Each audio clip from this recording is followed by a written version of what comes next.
Mayo untag udto hapon sa tanan nato nga mga suking tigpaminaw diri sa atong tulumanon paguting kay sa kamatuoran og atong gipasalamatan mga kapaglaom nga nakabalik tag live mga igsoon tungod lagi sa kakulian natong niaging bagyong Odette nangadaot ang ato nga mga signal diri, no?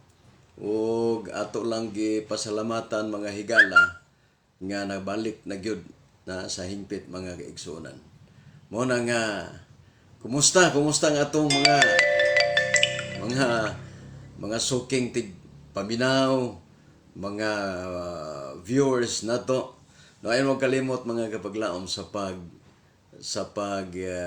subscribe sa atong YouTube channel Jerry Laig mga higala, no? Na ang mga debate, na ang mga lecture, no? Na tanan mga kaigsunan. Ako kumusta ang tanan nga naas gawas nasod sila Randy Cabil, sila ni ato nga mga sponsor mga kapaglaom, no? Sa tanan nato nga mga sponsor nga sa uban sa gawas sa nasod. Kumusta ka mong tanan na okay nang usab dias Cagayan de Oro, sila ni Sir Ernesto Siban, kausa ni Pastor Chris Bacalaris, o di sa nato kalimtan mga higala ang ato nga mga kaigsuonan nga sa kanunay sab nag subscribe sa atong YouTube channel, no? Oy, nagtan-aw karon si Bert Boyser. Kumusta kuya Jerry Laig? God bless. Shout out Labangon, Cebu City. Ana diya po gas Labangon, ha.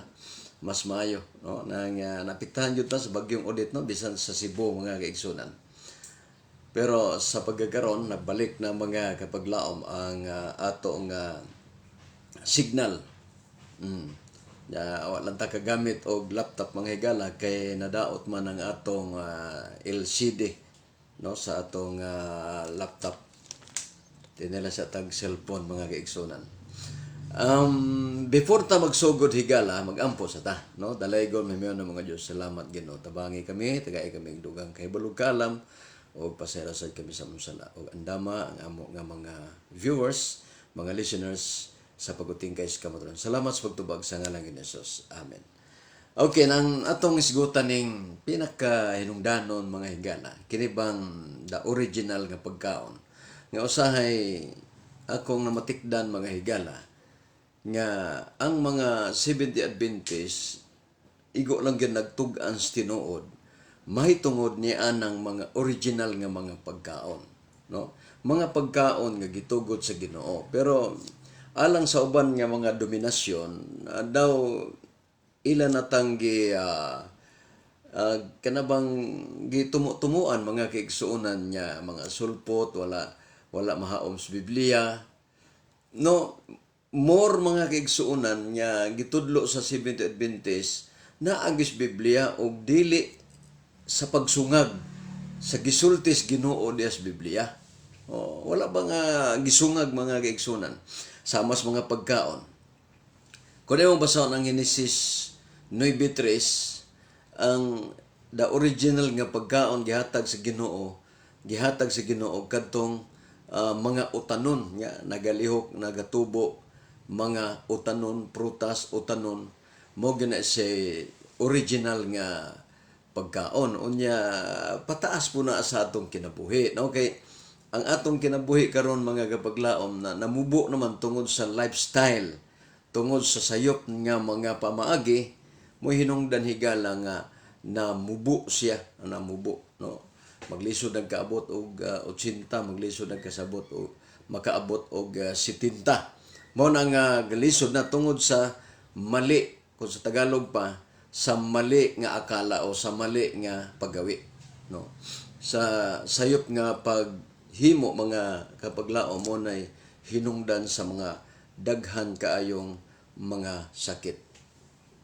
Genesis 9:3 sa Tagalog, bawat gumagalaw na nabubuhay ay magiging pagkain ninyo gaya ng mga sariwang pananim na lahat ay ibinigay ko sa inyo. Sabi ng banal nga aklat o sa Biblia nga mga vegetable, no? Gikinahanglan gyud ang mga pagkaon nga taas og kining vitamins mga kaigsunan, no?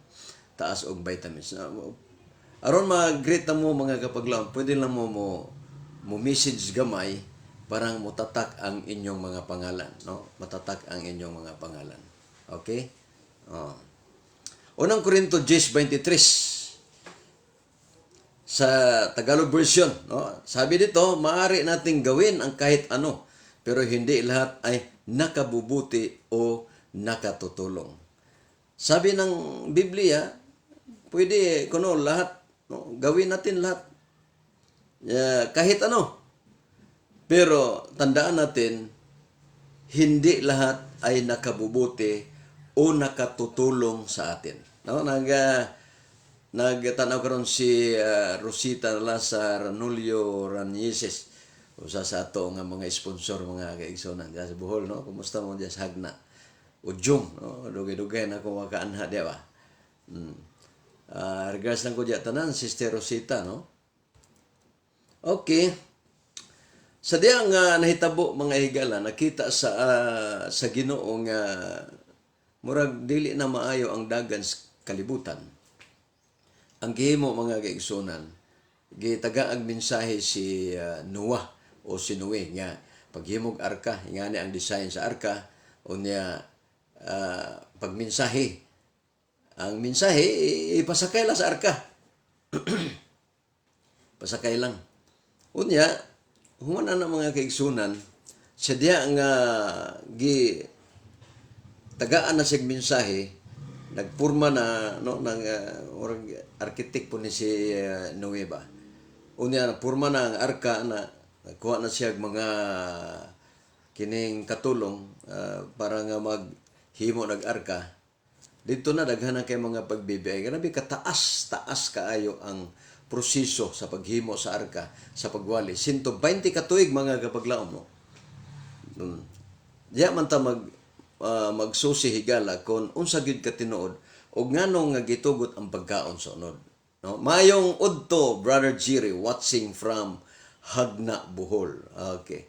Regards ko diya tanan Sister Rosita. Okay, padayon nagtan-aw karon si Bert Boyser og si Lynn Almario. Bring them on. Ha? Okay, nang human sa lunop igala, may lunop na, human sa lunop, patay na ang tanan na mga pagkaon, no? Wala ka ng mga pagkaon nga lagutmon, mga utanon, mga kapaglaom, wala na. Totally mga igsuon tungod sa lunop, wala na ang mga pagkaon nga original nga pagkaon. Pero wa may nakasakay nga alugbati diha sa arka, wa po'y nakasakay nga mga kining tangkong, wa po'y nakasakay nga mga kamunggay, mo na nga tuwa may nakasakay nga mga hayop. Pero nakita sa Ginoo nga makatabang ang hayop, mga mananap, gihimo sa Ginoo nga ang mga limpyo, 7. Unya ang kining hugaw tagurha. But pasabot mga kapaglaom nga kini di ang 7 mga hinlo, no? Mga hinlo. Regards tanan nagbantay sa 7th day, no? Sa ikapito ka adlaw kay mga hinlo ta mga kaigsunan. Bert Boyser matupad niya walay debate na schedule sa pagkakaroon, wala pa. Pero siguro na moabot na nga mag-debate kay ang debate usa po na kada kong mensahe mga higala. No, tanaw lang mo sa YouTube to mga bagong debate dito. Debate between Jando and Bracy, nindot kaayo mga higala. Daghang kay pagtulon ang Daniel City 25 ang ilang tema. O nga nindot kaayo daghang kag makatunan mga higala. Nagtanaw sa karon si Apollo John Persigas Labarinto. Kauban sab ni George Malina. Oy, agaw. Ang agaw gwapo mga higala. Okay, padayon ta mga kaigsunan. Suma sa Levitico 11:46 sa diyang humaglunop higala. Sumala sa Biblia ay nanghay na mag-unod mga kaigsunan kay wala gyud alugbati, wala na mga kalabasa, uban pa nga mga utanon, mga prutas nangayog unod ang iyang mga alagad, no? Levitico 11:46 gitagaan sila pero doon na sila ubos sa kondisyon may balaod. Matod pa din ni Levitico 11:16 kini maong balaod sa nanap og sa mga langgam og sa tanang buhi nga nagalihok sa tubig. Levitico 11:47 sa pagbuhat og galainan sa taliwala sa mahugaw ug mahinlo sa arang makaon og sa dili arang makaon. Arang, no? Arang. Muna nga sa diya nga gusto nang muka og unod, ala sige na may mga 7 man ang kabaw diya, 7 man ang baka diya. Ala kauna ninyo. Pero ubos kondisyon nga dunay makaon doon na pwede dili. Ay na po ratsada. Kini po uban na to nga mga Catholic Filipino ratsada po. Pati dili pagkaon, kaunon. Nawi pagkaon sa Ginoo, mga dagko man ang anong hindi man nato na sa sundon, no? Sundon mas mayan na lang mukaon ka gamunggay kaysa musupa ka sa balaod sa Ginoo. Levitico 11:43 hangtod 44 sa Tagalog, huwag ninyong dudungisan ang inyong sarili sa pamagitan ng pagkain at alinman sa mga ito.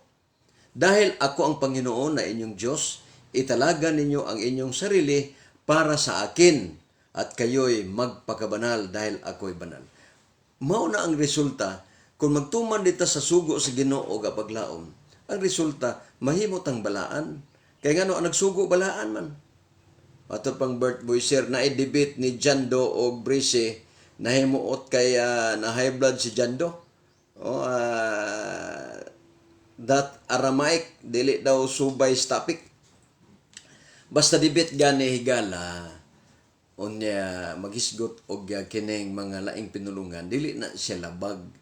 Tungod kay ang gisgutan ana, unsa gid ka tinuod ang imong document, gamit ta og mga uban nga mga pinulungan, labi na dool sa original nga mga pinulungan o mga Aramaic or Grego, Hebrew. Balik aron makuha masulbad kay ang translation god sa mga Bisaya kung magsagadugay daghang mga translation nagkalayo na sa original. Labi na nga dunay personal nga kining self-interest ba? Personal nga tinguha nga gipang-usab-usab na mga kaigsunan. Wala gitag na Benas Daniel 25 nga dunay mag-usab. Tuman gyud na siya. Mo na nga gigamit ni Brice mga higala sa debate nila ang Aramaic, pero di man mo dawat nagpasabot mga higala nga dunay gitaguan si kapatid Jando mga igsoon. Nga gisulti lang yun, no? Di lang gud taw sig balibad mga higala. Padayon ta mga kaigsunan. Ang ipakain sa Dios, ang ipakaon sa Ginoo Deuteronomy 14:4-5, no? Atong nibawaan mga higala nga dunay baka, karnero, kanding, kadtong pikas ang kuko, nagapangisap mo na ang ipakaon, no? Kining baboy higala nagyapon sa Deuteronomy 14:8 nga dili ipakaon, no? Dili ipakaon ang karning baboy. Dili sa yuta mga igsoon, dili sa tubig. Pikas ang kuko niya, di magpangusap, dili ni ipakaon sama sa baboy. Pikas ang kuko pero wa magpangusap. Pero nagpangusap siya niya, tibuok ang kuko, di gyapon ay pakaon. Kay sama sa camel, sama sa kabayo, no?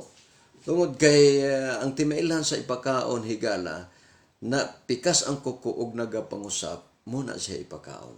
Kumingon ka nga ang baboy gihinluan na, ang baboy limpyo na, atong tan-aon og nausab ba ang iyang ugali na magpangisap na siya, kaon na siya sagbot, o kumukaon na siya sagbot niya, pangusap-kusap na siya, kana gihinluan na ang baboy niya.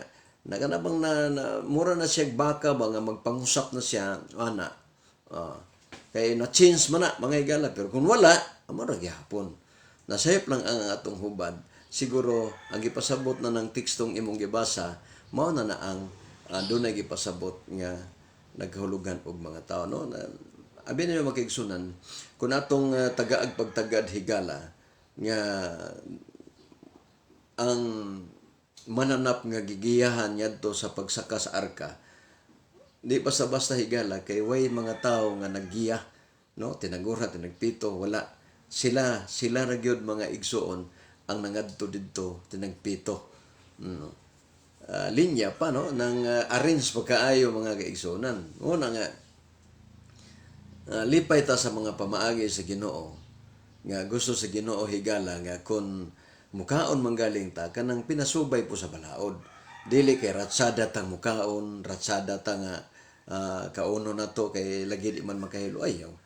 Kay kining atong pagkaon naapon ni si balaod. Gitawag na siya sanitary law o balaod sa pagkaon, limpyo. Kaya di basta-basta templo biya ni sa Ginoo ang atong lawas unya sa panahon nga ikaw mga higala di ka mutahod sa sugo sa Ginoo. Hugaw-hugawan nato tong lawas ug mamatay ni mga kapaglaom ang atong lawas tungod sa atong pag-abusar. Paninglo na mangyapon ta sa Ginoo. No, kinsa to magalaglag sa lawas sa templo sa Dios pagalaglagon sa Dios. Peligro kayo nga kita nagalaglag ato gipakanon ang atong lawas ug mga mahugaw kay lagi tungod anang buhat Gs, tungod anang Marcos City, tungod anang Mateo 15. Malabo na kay mga kaigsunan, di ba? O, kung tinuod pa nagisulti ang mga Hudiyo hantod karon ang haon na unta. Kay stricto bina sila sa mga balaod mga kaigsunan hantod karon wala man. Unang opinion na gid sa tao mga kaigsunan. Nagtanaw karon si Kapaglaom Reno Plaza, mayong buntag ni mo dia. O ba ni In Custodio Tazong, nagtanaw karon. Believe kong Brad Prissy balansag kay kalmado kaayo mudala og debate murag gyud siya og puno sa espiritu sa pagpasensya from the start pa lang sa debate. Wala gyud mausab ang iyang tuno sa iyang tingog. Sa iyang tingog. Kudos to Brad. Okay.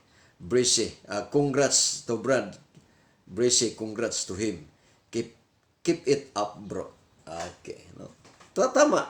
Gigsunan. Ang debate, kinanglan, relax ka lang. No, relax lang. Singit-singit ka. Magyapon tayo mahimo diya. Tubag. Ano ba? Relax lang. Ang pangutana kinalang tubagon. Dili magligoy-ligoy, tubagon ang pangutana, sumala sa imong gipahayag. Una, sama ko na ang pagkaon, mangutana ta. Ang pangutana, kinsa may nagdili sa dili ipakaon ang baboy, ang Diyos ug ang yawa. Kategorikal. Mingon, ang Diyos magyud sa una. Ang Diyos sa una nga nagdili mao bagyapon ang Diyos karon katong nagdili sa una sa pagkaon sa mga mahugaw. Maora bagyapon ka ning Diyos ang atong gisimba karon. Mao o dili, yes or no, is categorical, di ba? Ano mga kaigsunan? Simple lang ang debate mga kaigsunan. Ako din gikon si yabi-abi sab na ko no nang recognize na ko si Brother EYD Yap. Efren de la Piña, kaigsunan sa mga debater, mga kaigsunan. Gawas nga debater, maluluyon bagyod, no? Usasan ni mga kaigsunan niya mutabang. Muna'y klase sa tao mga kaigsunan. Niya dili lang kay personalan niya mag-debate, magdinumtanay, kundi maghinigugmay, no? Usa ni siya nga nitabang usab sa atong basketball league. Nasolicitan nato ni si Brother Efren. Thank you very much, Efren de la Piña. Bisan to sa mga ginagmay-gagmay lang, pero kinasing-kasing dako na kay na siya og dako na kay na siya tigom nimo sa langit. Ay ang pagpanggam manggihatagon mga kapaglaom, mao na siya ang bahandi sa langit. Ang imong piso 2.50 sa gatos sa kalibo imo nang mahatag sa mga tao, record na dito sa langit niya nagtigom kag bahandi. Kulusas Kapitulo 2, 1-2. No, mas maayo nga magtigom kag bahandi didto sa langit. Thank you very much, EYD. Nakalamang na ba nis debate ba? Debate nila ni Alvin magkaigsunan yan. Ano ito mga pangutana ba? No? Mga pangutana. Kaya naglalis man sila kining debate sila about sa Diyos nga literal nga namatay o ang Diyos dili gid mamatay. No? Isa bukbukon pa nimo nag-ayo di gina mamatay. Ingon sila nga kung tuyoon sa Diyos pagpakamatay, mamatay gid siya siguro. Di gina mamatay mga kaigsunan. Kay once mamatay ang Diyos mga higala, wala tay Diyos. Ngano man pwede man din siya mamatay. Wala din na siya mamatay. Matod pa sa mga bata tik-atik rana nga namatay siya. O ang si Kristo mga kaigsunan namatay pinagi siyang unod o gibanhaw po siya sa iyang pagka-Diyos. Matud pa sa mga arsisi, ang mga Hudiyo ra daw gisugo nga dili pakan og mahugaw. Ang SDA wala daw sugua pagkadakong sayop gyud nila. May problema kung Hudiyo nya di pud ta mangaon. Biblia man na, di ba? Ari mo ta sa Biblia. Wa man mag-ingon diya nga mo'y labot. Sa una, wa gilabot ang hintil tungod kay wa pa magud sila mag-alagad si Ginoo. Laktod pagasulti ang balaod higala sa Ginoo. Kung kinsa tong iyang anak, kinsa tong iyang mga alagad, iyang tagaan. Pero dili alagad o dili tagaan. Simple lamang kaayo, di ba? Kung wa ka mag-alagad sa Ginoo, di ka tagaan. Pero mag-alagad siya sa Ginoo, apil na ka sa balaod. Oy, usa sa itong mga mentor, mga igsoon, si Brother Winifredo. Usa sa mga defender, mga igsoon, Adventista, no? O salamatan na to nga tanan na to nga mga defender, mga igsoon, makugihon gayo sa pagtuon sa pagdepensa sa kamatuoran. Mas nindot manggubod ang debate kay daghang maminaw, gawas nga daghang maminaw unya makapamalandong pud sila no, side by side mga kaigsunan. Sa debate na mo ni Brother Efren Derpiña mo to'y pinakanindot mga kaigsunan.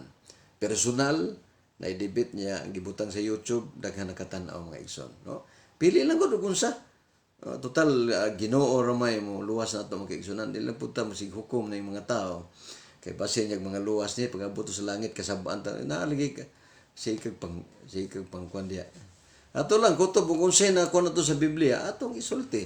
Atong itugan. Di mo to, enough.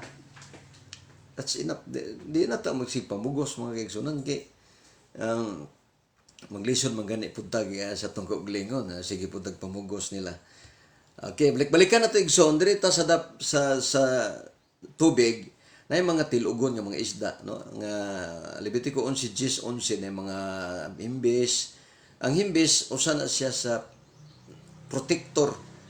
Usa na siya ka depensa mga kaigsunan niya. Ang lawas sa mong isda dili siya mahugaw. Ngano man naa siya himbis. Kutob himbis mo bitaw na himbisan siya kay naa diya ang hugaw sa himbis. Hinluan na siya.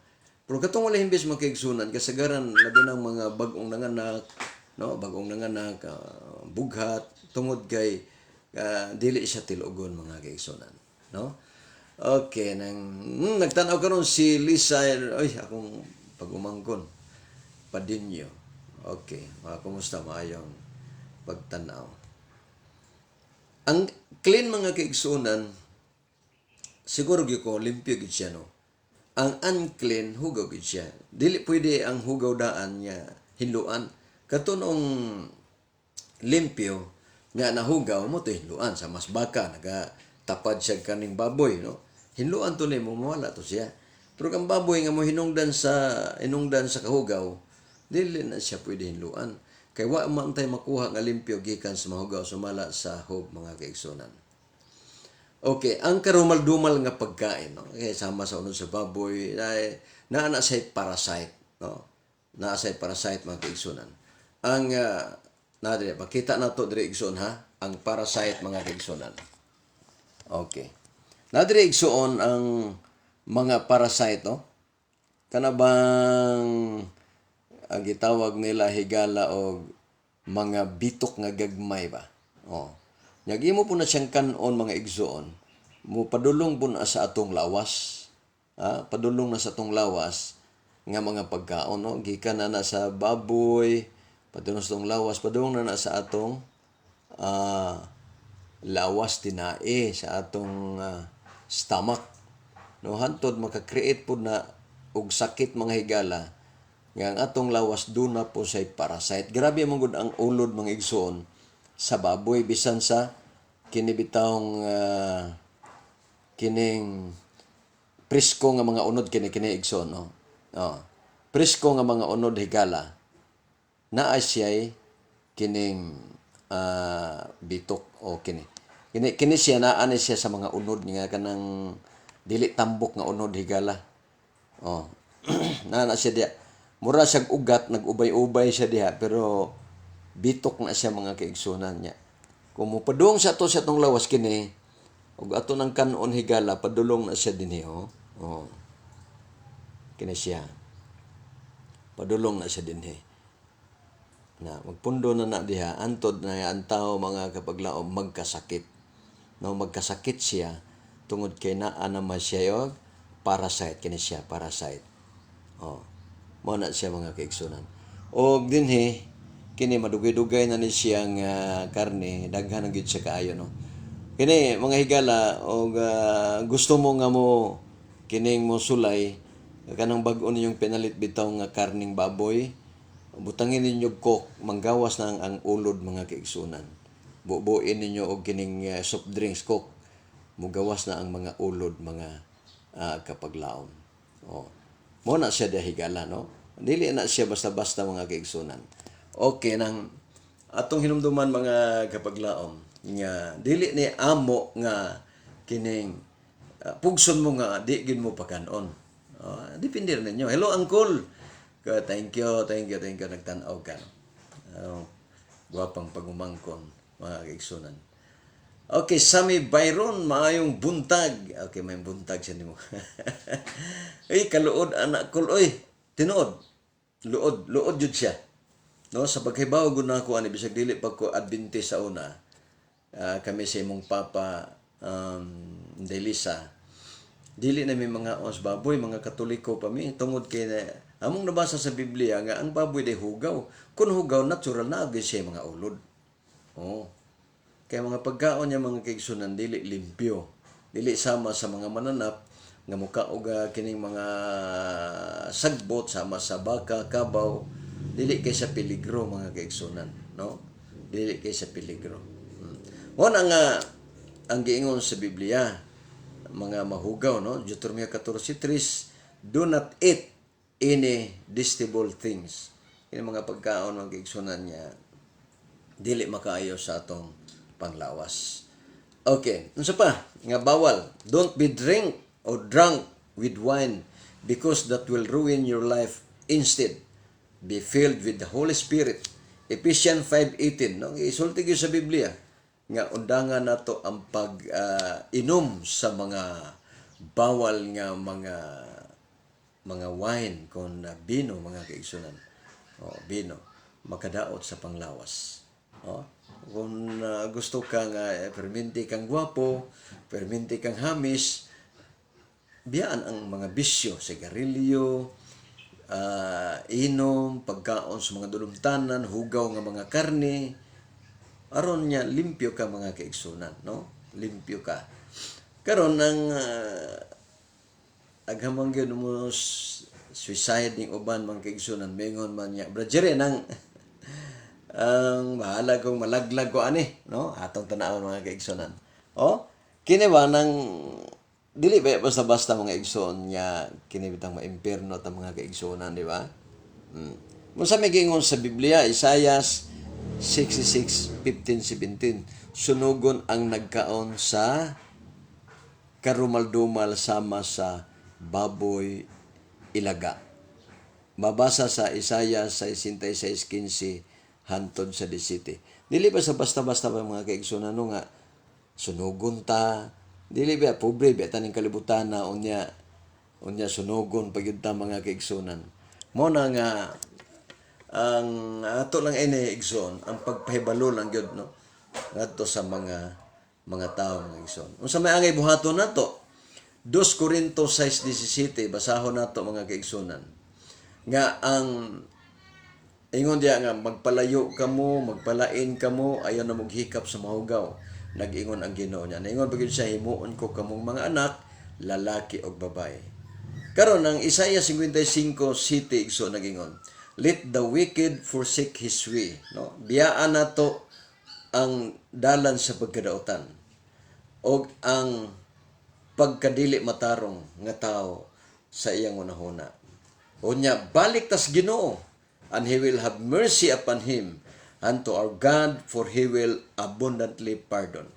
Balik ta sa Ginoo, kay siya madagayaon mga kaigsunan mo pasaylo sa atong mga sala. Una siya mga kaigsunan niya. Ato gayong biyaan. Matod pa sa 2 Corintios 6:17, wherefore come out from among them, and be ye separate, no? And seek the Lord and touch not the unclean things, and I will receive you. Sa ingon diri, and touch not the unclean thing. Ayaw na mo paghikap sa mga mahugaw o niya paghinang punon ko kamo. Okay. Atong nibawalan mga kaigsunan nga ang Dios higala naghatag gayud og kining pasidaan. Unya, ang pasalig sa Ginoo, una 2 Corintios 6:8, I will be a father to you, and you shall be my sons and daughters, says the Lord Almighty. Mao na siya mga kaigsunan, no?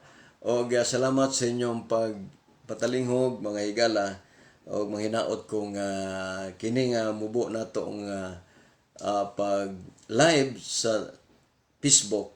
Hinaot ko nga ato ning masabtan ug unsay tuyo sa Ginoo para sa atong mayong panglawas, para sa ato nga kaluwasan nga to sa Ginoo. Kay ang Ginoo ra may muluwas nato makigsunan dili man ang atong reliyon. Ginoo gyud mga kaigsunan. Muna, thank you very much ug ang Ginoo panalangin kanatong tanan o sa tanan mga viewers. Ang hinaot ko nga sa samang takna o sa samang istasyon sa pagtingkay sa kamaturan ang Ginoo bulig ug panalangin. Thank you very much ug maayong buntag udto gabi sa tibuok kalibutan.